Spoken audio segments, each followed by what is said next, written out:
Përshëndetje dhe mirë se erdhët të gjithë ju të shenjës peshqive. Do bëjmë një mesazh për ju dhe më del si mesazh dhelpra. Kjo është letra e zgjuarsisë, mashtrimit të mundshëm, vetëmbrojtjes dhe intuitës së mbret. Dhelpra nuk del kurrë kot, ajo shfaqet kur ka diçka për të hetuar, për të parë, për të edukjes.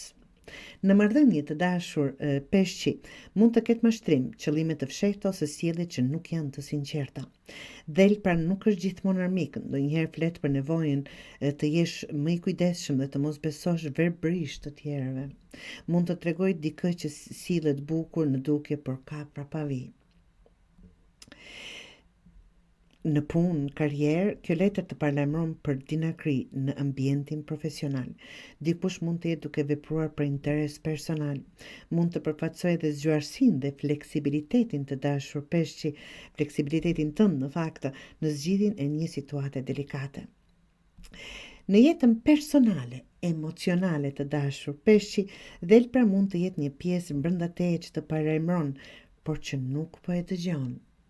Është koha të besosh intuitës tënde, edhe nëse mendja të thotë ndryshe. Diçka s'përputhet dhe ti e ndjen. Nëse ndihesh e pavendosur, mos e nënvlerëso atë ndjesinë të mbrëmshme. Nuk ke nevojë për prova kur ndjenja jote është shumë e qartë. Në fakt, të dashur peshqi, intuita jonë është busulla jonë dhe vërtet duhet i përmbahemi. Pra, mesazhi i gjithë kësaj, jo gjithçka është ashtu siç duket, zgjuarsia jote është mburoja jote. Mos jep besim verbërisht, shiko, dëgjo dhe beso ndjesinë që të flet në heshtje, pa të busull që thash, intuitës të juaj të dashur peshqi.